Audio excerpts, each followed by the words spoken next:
एक बालक रो रहा था। किसी ने पूछा क्यों रो रहे हो? उसने कहा कि माँ ने 50 रुपए दिए थे, वो कहीं पर गिर गए। उसके रुदन को सुनकर के व्यक्ति ने उसको 50 रुपए दिए। उसके बाद भी उसका रुदन नहीं रुका, फूट फूट कर रो रहा था। उसने पूछा भाई अब क्या हो गया? कहने पहले जो है 50 रुपए गिरे थे, घर जाता तो मम्मी मारती, और अब जाकर के बताऊंगा कि वो 50 रुपए मुझे किसी ने दे दिए हैं तो पापा इसलिए मारेंगे कि तुमने 100 क्यों नहीं बताया। आज राजर्षि अमोघ वर्ष का प्रश्नोत्तर रत्नमालिका से प्रश्न है, किम लाघवा, क्या लघुता है, क्या दीनता है? तो उत्तर दे रहे हैं याचना। याचना मांगने की जो प्रवृत्ति होती है वो लघुता प्रकट करती है, दीनता प्रकट करती है। एक महाराज जी का व्यवहार हो रहा था, श्रावक लोग साथ में चल रहे थे। एक रास्ते में जहां पर कुछ झोपड़ियां बनी हुई थी, वहीं पर उनमें रहने वाले लोग सड़क के किनारे बैठे हुए। जब महाराज जी को निकलते हुए देखा तो उन्होंने कहा कि साधु महाराज हमारे लिए भी कुछ माया दे जाओ। बहुत सारे लोगों की ऐसी धारणा है कि जैन लोगों के भगवान सब कुछ छोड़ करके चले गए, इसलिए जैन लोग बहुत नाट्य हुए। तो साधु भी जो है कुछ नहीं रखते, वो भी सब लेके गए होंगे। तो साधु ने जब सुना तो उन्होंने कहा कि माया चाहिए है कि भगवान चाहिए? और चलते चलते बहुत समय हो गया था, कहीं बैठना था, तो उन्होंने सोचा कि चलो यहीं बैठ जाते हैं। सड़क पर ही पिछी लगा करके वो बैठ गए। उधर जो व्यक्ति कह रहा था उसने कहा चाहिए तो भगवान ही है, लेकिन माया के बिना भगवान भी कहाँ मिलते हैं? भगवान तो दिखाई नहीं देते, माया दिखाई देती है, और उनकी आराधना भी बिना माया के कहाँ होती है?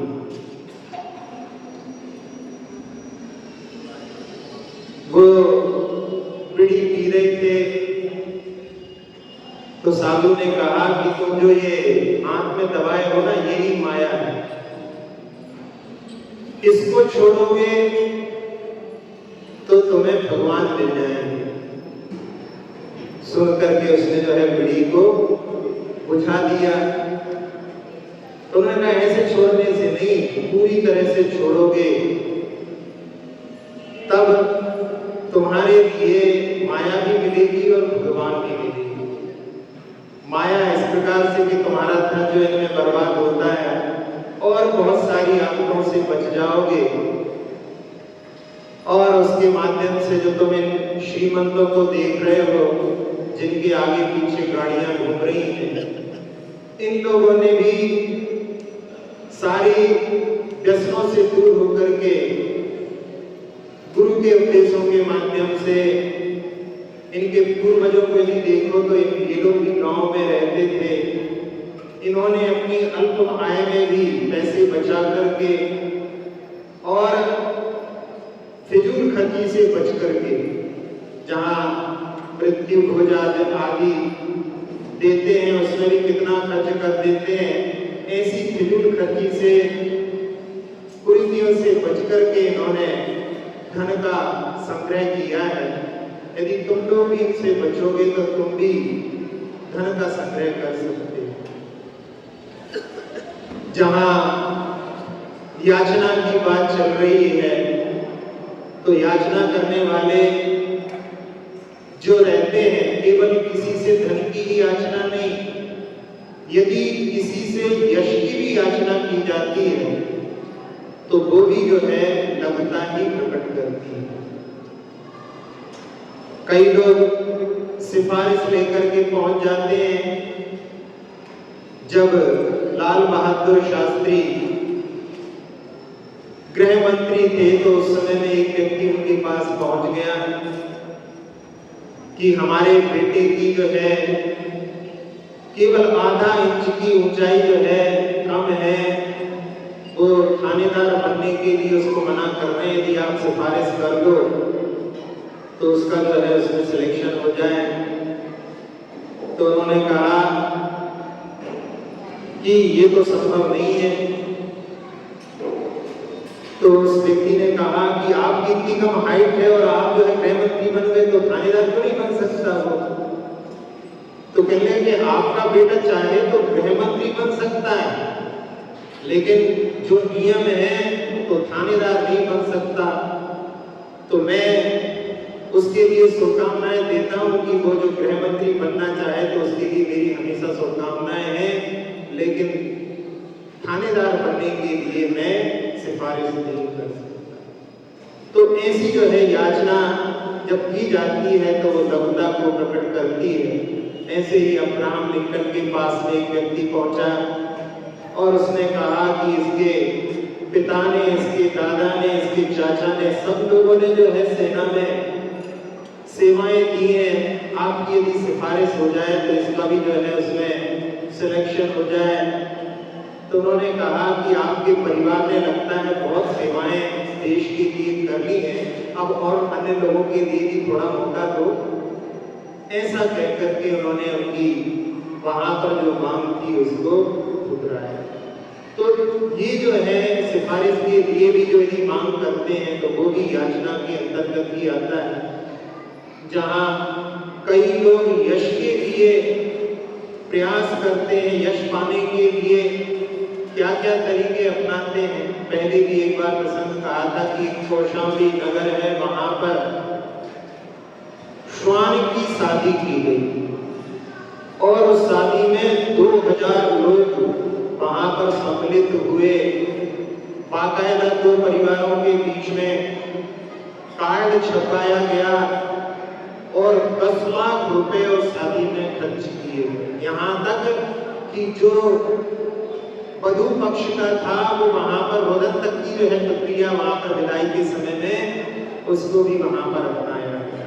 और केवल किस लिए? केवल सुर्खियों में बने रहने के लिए।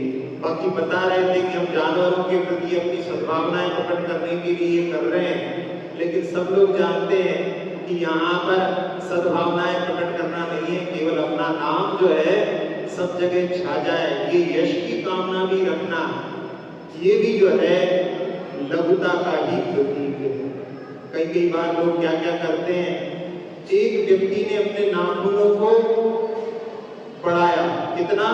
180 inch, Guinness book of world में रिकॉर्ड हो गया। और इतने भारी जब नाखून हो गए तो हाथ जो है चलता नहीं था, हाथ में पैरालिसिस आ गया और पैरालिसिस आने के कारण में उस नाखूनों को कटवाना पड़ा। और उसके बाद में भी कहता है अच्छा नहीं लगता, मैं नाखून फिर से बढ़ाऊंगा, फिर से उसने जो है नाखून को बढ़ा रहा है। यानी शरीर में कुछ व्याधि हो जाए तो हो जाए, लेकिन नाम तो चल रहा है हमारा कि हमारे सबसे बड़े नाखून है। ये भी कैसी एक दरिद्रता है कि नाम के लिए व्यक्ति ऐसा करने के लिए तैयार है। एक व्यक्ति ने अपने बालों को बढ़ाया 6 फीट, 30 साल से बालों को नहीं कटवाया, 5 किलो वजन सिर पर लेकर के बालों का घूमता है। तो ये भी जो है यश के लिए, नाम के लिए व्यक्ति क्या क्या करता है इससे अपन समझ सकते हैं। जहां किसी के धन की आदि इच्छा की जाती है वो भी याचना के अंतर्गत आती है। एक बार एक आगरा के बादशाह जिन्होंने महल बनवाया और उसमें फर्श और दीवारों की घिसाई के लिए कोड़ियों की आवश्यकता थी। और पता किया उन्होंने तो एक फकीर के पास में कोड़ियों का खजाना था। उन्होंने सेवकों को भेजा, उसने साफ मना कर दिया। फिर उन्होंने अपने वजीर को भेजा और वजीर को भी उस फकीर ने जो है मना कर दिया, क्योंकि उसके प्राण उस खजाने में बसते थे।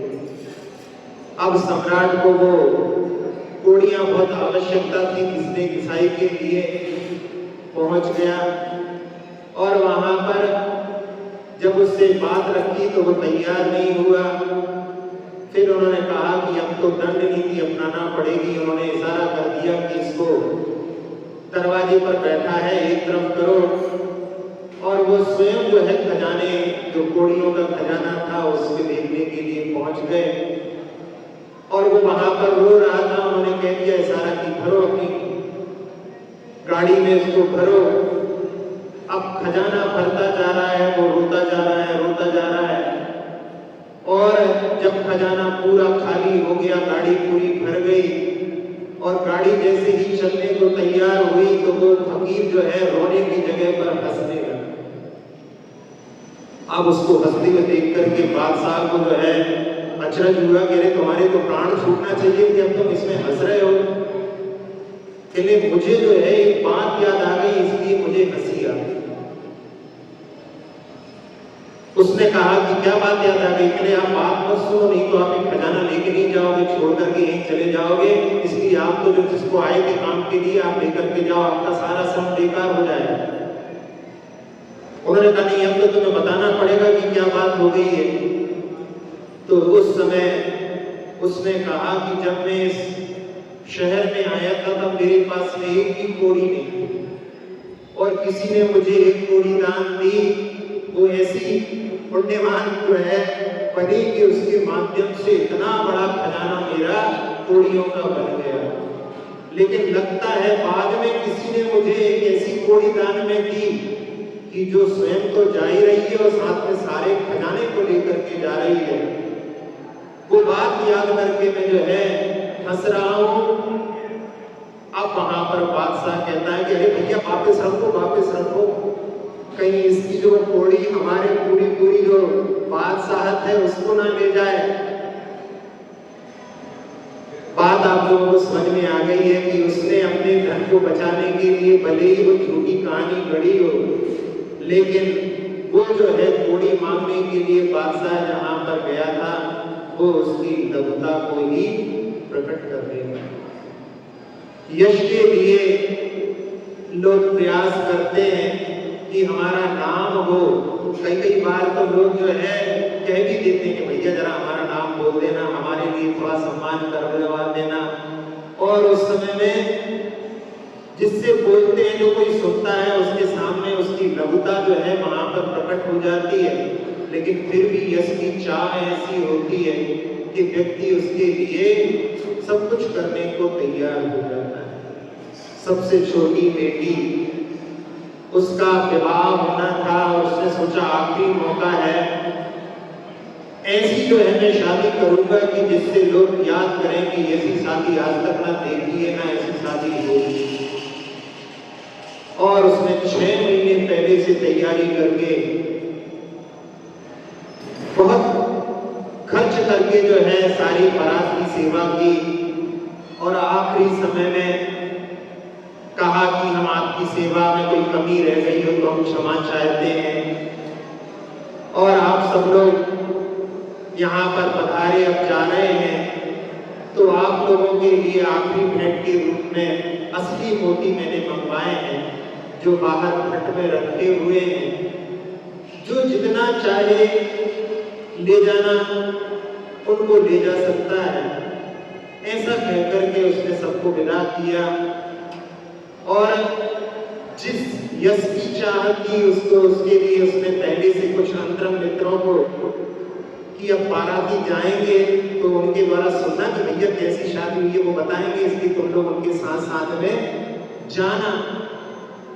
और सब लोग जब वहां से विदा हुए तो कुछ लोग कह रहे बहुत अच्छी शादी की, बहुत अच्छा वैसा किया, सब कुछ किया और देखो मोती भी दिए।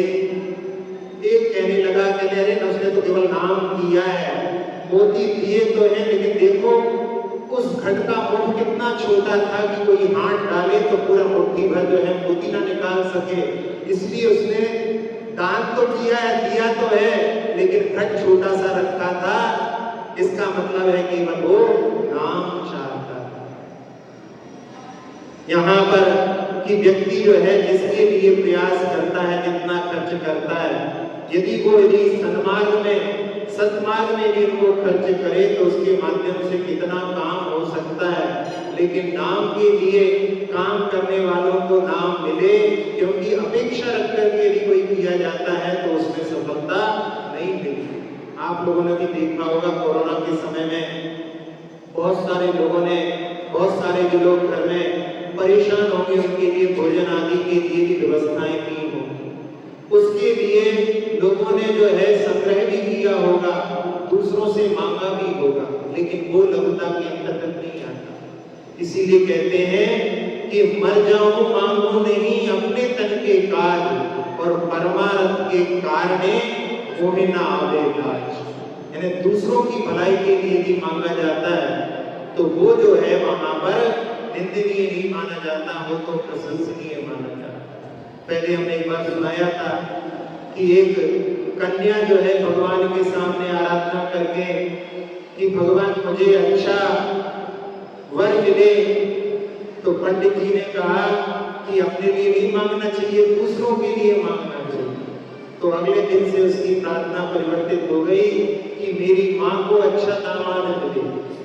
मैं अपने लिए कहाँ मांग रहा हूँ, मैं तो दूसरों के लिए मांग रहा हूँ। यदि ऐसे जो है घुमा करके मांगेंगे तो वो भी जो है लघुता का ही प्रतीक है। जब कोई यश की कामना करता है, कोई धन की कामना करता है, एक प्रसंग हमने पहले सुनाया था, उसी से बिल्कुल मिलता जुलता एक प्रसंग है कि महाराज जी का आहार पत्नी ने दिया और जब पति लौट करके आया तो उसने पूछा कितना खर्च हुआ है। पत्नी ने बताया कि दान के लिए, खर्च के लिए देखा नहीं जाता, लेकिन वो तो जो है पीछे अड़ गया। और उस समय में पत्नी ने बताया कि इतना इतना खर्च हुआ है, मैं सारा जो है महाराज जी से वसूल करके आऊंगा। पहुंचा वहां पर, लेकिन वहां पर महाराज जी का विहार हो चुका था और महाराज जी जब जंगल से जा रहे थे तो एक भील वहां पर महाराज जी से कहता है कि महाराज जी इसके आगे जो है कहीं रुकने की व्यवस्था नहीं है और रात्रि होने वाली है थोड़ी देर में और जंगल भयानक है, यहाँ पर शेर चीते भी हैं, तो आप ऐसा करो कि आज रात्रि को आप मेरे ही घर में निवास कर लो, हमारे यहाँ ऊपर भी रुकने की जगह है, आप वहाँ पर सुरक्षित रहेंगे। और महाराज ने सोचा कि रात को कहीं व्यतीत करनी है और जब बता रहा है कि जंगल में ऐसी स्थिति है तो अपने प्राणों की रक्षा तो सबको करना ही चाहिए। और उन्होंने रात्रि में वहां पर ऊपर रुकना स्वीकार कर लिया। वो भीड़ जब रात में शेर की आवाज आई तो उनकी रक्षा के लिए अपने हाथ में डंडा, तीर आदि लेकर के वहां पर रक्षा के लिए तैनात था और वो रात भर जगता रहा। और एक बार ऐसा हुआ कि वो जब वो गया तो उस समय में शेर ने उसके ऊपर आक्रमण कर दिया, उसको खींच करके अपने साथ ले लिया। अब यहाँ पत्नी जो है रक्षा के लिए तैयार हो गई, उसके पति का निधन हो चुका है, मर चुका है, बिगड़ चुका है वो, क्योंकि शेर के हाथ से बचना तो संभव नहीं। सुबह प्रातः काल में महाराज जी जब विहार करते हैं तो पत्नी को वहां पर आशीर्वाद देकर के कि उसने मुनिराज की जो है सेवा के लिए रक्षा के भाव से हो, अच्छे भावों से मरण को प्राप्त हुआ है, उसकी अच्छी गति हो, ऐसा जो है आशीर्वाद देकर के महाराज जी वहां से निकलते हैं। और यहाँ जो श्रावक महाराज जी से धन की प्राप्ति की इच्छा रखता है, वो उनको प्राप्त नहीं कर पाता। बहुत दिनों बाद उसको खबर मिलती है कि महाराज जी वहां पर हैं और उनके पास में वो पहुंच जाता है। फिर वैसी ही स्थिति होती है, महाराज जी से वो मांगता है, महाराज जी कहते हैं हमारे पास में तो कुछ नहीं है, हम कहाँ से तुम्हारे लिए कुछ दे सकते हैं, हम तो अकिंचन हैं। तो वो कहता है आपके तो बड़े बड़े राजा महाराजाओं सबसे संबंध रहते हैं, किसी से तो जो है हमारे लिए कुछ प्राप्त हो जाए, ऐसी लघुता के भाव वहां पर याचना के भाव वो महाराज से करता है। और बार बार जब वो परेशान करता है तो महाराज उसको णवोकार मंत्र लिख करके कागज पर देते हैं और कह देते हैं कि वहां के राजा के पास जाओ और तुम्हारे लिए जो मन में इच्छा है उसकी पूर्ति हो जाएगी। वो वहां जाता है और कई दिनों के बाद में पहुंचने के बाद में वहां पुनः ऐसी स्थिति थी कि रानी के प्रसूति का समय था और उस समय में जो पत्र दिया गया है उस पत्र पर नमोकार मंत्र को देख करके रानी की अच्छी तरह से प्रसूति हो जाती है। और उस समय में रानी जो है राजा से कहती है कि इनके द्वारा लाए गए पत्र के माध्यम से अपनी परेशानी दूर हो गई, इसलिए इनको जो है मुमांगा धन दिया जाए। और इधर जो नवजात शिशु है वो वहां पर उस श्रावक को देख करके बोल उठता है कि तुम कैसे निर्लज्ज हो कि तुम जो आहार दान दे दिया है उसके पैसे चाहते हो। मैंने केवल एक दिन के लिए महाराज के लिए अपनी कुटिया में निवास दिया था, मैंने केवल आवास दान के लिए उनको रात्रि में विश्राम के लिए निवेदन किया था, उसके माध्यम से मेरी सद्गति यानी मेरा उत्थान हो गया कि मैं अच्छे कुल में उच्च गोत्र में राजा के पुत्र के रूप में उत्पन्न हो गया हूँ। और तुम जो है आहार दान जिसकी जो है तुलना मेरू को भी रखा जाए तो भी कम पड़ती है, उसके प्रतिफल के रूप में तुम जो है उनसे कुछ मांगते हो। तो इस प्रकार से कहता है जब वो बालक, तो उस समय में उस श्रावक के ऊपर घड़ों पानी पड़ गया है, वहां पर जिस धन को लेने आया था उसको स्वीकार नहीं करता और वहां पर लज्जित होकर के वो वहां से चला जाता है। तो याचना जो होती है वो लघुता दीनता को देती है। कभी कभी जहां पर किसी ने किसी के पास में धरोहर रखी है और धरोहर को जब कोई गहने मांगने के लिए आता है तो उस समय में धरोहर को भी जो है लोग हड़प लेते हैं। अब वहां पर वो मांगने आया है तो वो याचना के रूप में नहीं है, लेकिन जो धरोहर को वापस नहीं कर रहा है वो जरूर वहां पर लघुता का प्रतीक है, यानी दूसरे के धन पर जो है अपनी नजर लगा करके रखा है, वो जरूर दीनता का प्रतीक है। एक दीवान थे जिनके लिए पता पड़ा कि एक विधवा के कुएं पर किसी ने कब्जा कर लिया है और जो उनके संबंधी थे वो उस कुएं पर कब्जा करके बैठे हैं। तो दीवान उस कुएं पर गए और उन्होंने उस कुएं पर स्नान किया। स्नान करने के बाद में उन्होंने गांव के लोगों को बुला करके कहा कि इस कुएं में नहाते समय में, पानी खींचते समय में जो है मेरी अंगूठी जो है इस कुएं में गिर गई है, जिसका ये कुआं है उसको जो है 500 रुपए जो है दंड देना पड़ेगा क्योंकि उसकी कुएं में गिरी है। तो किसका कुआं है? तो जो कब्जा बता रहे थे उस समय में वो वहां पर कहते नहीं ये हमारा कुआं नहीं है, तो इस विधवा का कुआं है। ऐसे उन्होंने वहां पर जो छल कर रहा था उस पर जो है विजय प्राप्त कराई। बीरबल के कई किस्से आते हैं। एक बार उन्होंने एक व्यक्ति के लिए जो काजी था जिसने किसी का धन रखा था और वापस करने के लिए मना कर दिया था, तो उस समय में बीरबल ने उस काजी को अपने पास बुलवाया और कहा कि एक अदालत खुल रही है हिंदुओं के मामले के लिए और उसमें न्यायाधीश की नियुक्ति के लिए मैं आपका नाम जो है सजेस्ट करने का सोच रहा हूँ। तो वो जो है बड़ा प्रसन्न होता है और उसके बाद में उस व्यक्ति के लिए फिर से भेजते हैं उसके पास में, जिस काजी के पास में पैसा रखा था। वो पहले तो मना कर देता है और उसके बाद में कहता है कि मैं जाकर के बीरबल से जो है आपकी शिकायत करूंगा। तो कहता है नहीं, मैंने तो मजाक कर रहा था, ये तुम्हारी जो है दौलत लेकर के चले जाओ। अब वहां पर वो व्यक्ति जो है इंतजार कर रहा है कि बीरबल का बुलावा आएगा, अब आएगा, अब आएगा, लेकिन वहां कहाँ बुलावा आने वाला था। वहां तो जो छल के माध्यम से वो धन ग्रहण करना चाहता था उसको छल के माध्यम से प्राप्त किया। एक राजा के राज्य में एक सेठ जी ने किसी के 5 रत्न अपने पास में रखे और रखने के बाद ऐसा हुआ कि जब वो मांगने के लिए आया तो उसको मना कर दिया। अब वो वहां पर आत्म ध्यान के कारण कि मेरी सारी दौलत ये है, वो आत्म ध्यान के कारण मर करके सर्प के रूप में उत्पन्न हो गया। अब यहाँ सेठ अपने लड़के का विवाह करता, बहू घर में आती और वो सर्प जो है उसके लड़के को डस लेता। 1, 2, 3, 4 जो है उसके लड़के मरण को प्राप्त हो गए। और जहां छोटे लड़के का विवाह था उसने, अब नहीं करूंगा मैं विवाह, क्योंकि विवाह होता है मरण को प्राप्त हो जाते हैं, लेकिन फिर भी बहुत सारे लोगों ने निवेदन किया कि हमारी लड़की से विवाह कर लो।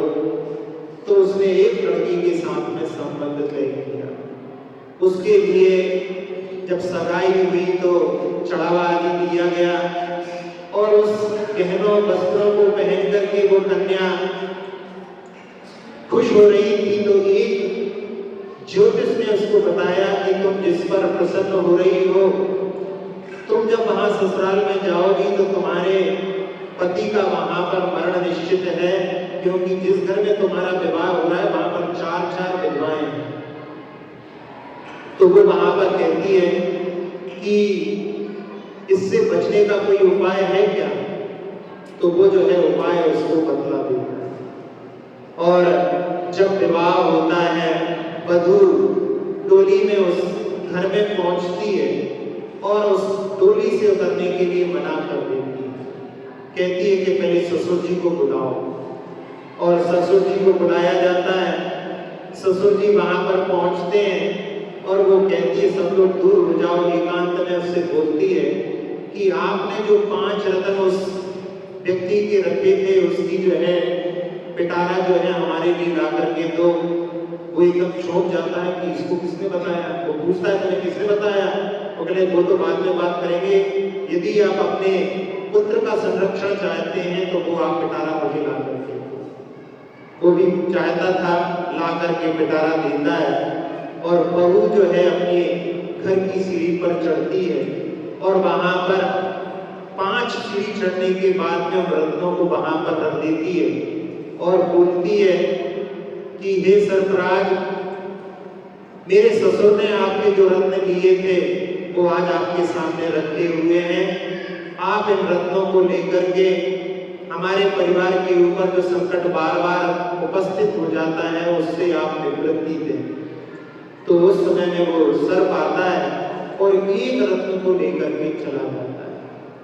फिर वहां पर जो ज्योतिष रहता है वो कहता है कि इसने चूंकि 4 पुत्रों को डस लिया है, इसलिए सोच रहा है कि 4 रत्नों का तो कार्य हो चुका है, एक रत्न का जो है जिसके माध्यम से छोटे पुत्र का वध हो सकता था उसने उसके लिए माफ कर दिया है। इस प्रकार से जब लोगों ने देखा तो वहां पर कि इसने इसके साथ में इस प्रकार का कार्य किया था, उसका प्रतिफल इसको इस प्रकार से प्राप्त हुआ और ज्योतिष के माध्यम से यहाँ पर उसने अच्छा कार्य करके अच्छे फल को भी प्राप्त किया। तो यहाँ जिस प्रश्न को लेकर के अपन उपस्थित हुए हैं कि याचना जो होती है वो लघुता को देने वाली होती है, भले ही वो यश की याचना हो या धन की याचना हो, दोनों ही याचना में यदि दूसरे के धन को भी यदि हड़पने की भावना होती है तो वो भी जो है लघुता को प्रदान करने वाली होती है।